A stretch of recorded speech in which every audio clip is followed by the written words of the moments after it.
looks like we're heading for about 40 to 50,000 people coming this year, possibly. Yeah, indeed, Mike.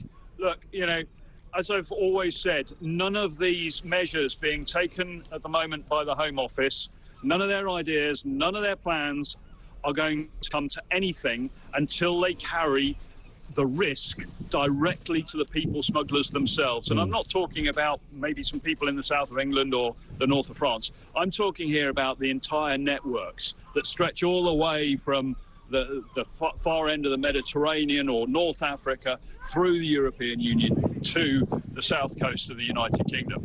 And until that happens, until there is real risk to those criminals, then this flow is going to continue. There is no ifs, no buts. And let's think about that Rwanda plan for a moment. I mean, at the moment, Rwanda has 170 bed spaces available for people. So even if the Home Office were to be able to move people over there, and we're talking about 170 at the moment, that would be the capacity that Rwanda's got, then that's not even a drop in the ocean in terms of the overall numbers, as you just mentioned. It is incredible. We are going to have more people landing on the shores having come across this piece of water. We're going to have more people landing on our shores this year than there are combat troops in the entire British Army. And that is a sobering number, isn't it? And when you hear people say, Henry, as you and I do all the time, it's a really small number, you shouldn't be getting excited, it doesn't change anything about Britain. Well, it's starting to change things about Britain, because we spoke to some people this week who were saying in some parts of the country, you know, hotels which used to be used for parties, for weddings, for, you know, birthdays, all that sort of thing, you can't get into them now because they're all full up, because they've been block booked by Serco for the foreseeable future. And it's absolutely ridiculous that people can actually sit in this country and say, oh, don't worry, it's a very small number of people, it doesn't affect us.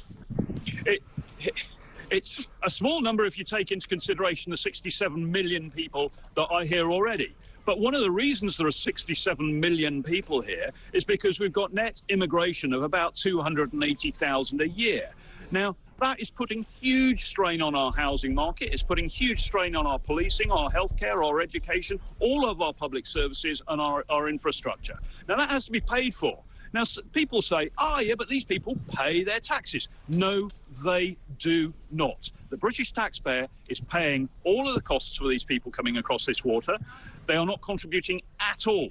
And as you're quite rightly saying, they're taking up spaces in hotels. I'm here in Folkestone at the moment. There are two hotels, not much more than a stone's throw away from where I'm standing now, which are totally blocked, where you've got security people moving British people away onto the other side of the road and so on, away from the hotels. Okay, it's a no-go area. It's like having a sort of a small prison in the middle of a town, and it's not acceptable. These people should not be here.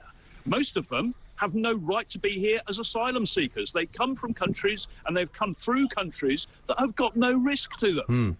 It's bonkers. Yes, but we also now know of all the various problems that we must overcome, because not only does somebody need to get the cojones to actually stop these landings from being made, but we also need to reverse these ludicrous rules that Theresa May brought in, which apparently are used by all these left-wing lawyers to keep people here, because, you know, it's like the sort of the Human Rights Act. If you are in any way, if you give them some story about the fact that you're going to be tortured if you go back, then you can stay here forever, you can't be removed. And this is why it's proving so difficult to deport people. Yeah, there are two things there, Mike. One is that our own ability in our own Foreign, Commonwealth and Development Office and in the Home Office and in the Immigration Service to actually understand the situation in the countries these people come from. For example, you've just mentioned a particular case or a particular approach that is used by lawyers representing Albanians in particular from being deported.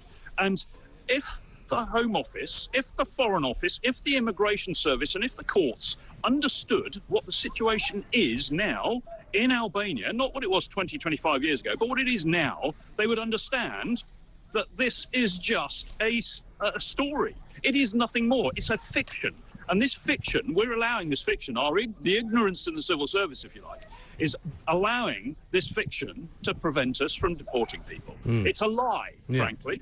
This situation does not exist in Albania. Yeah, and it's not even a very well disguised lie, apparently, because quite often, many times, these lawyers will represent several different people and will just put the same story in, literally word for word, and just change the name. And whoever's supposed to be, like, sort of looking at the case just gives it a tick and says, you know, here to stay. Thanks very much indeed.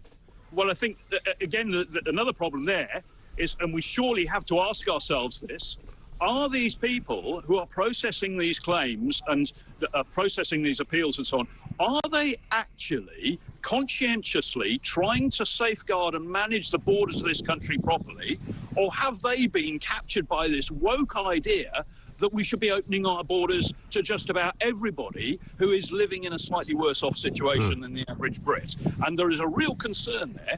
These people are guardians of this country, and they are failing dismally. Right. And as you say, very possibly deliberately failing because they don't believe in the government's policy, which is extraordinary. Henry, really appreciate your time. Thank you so much.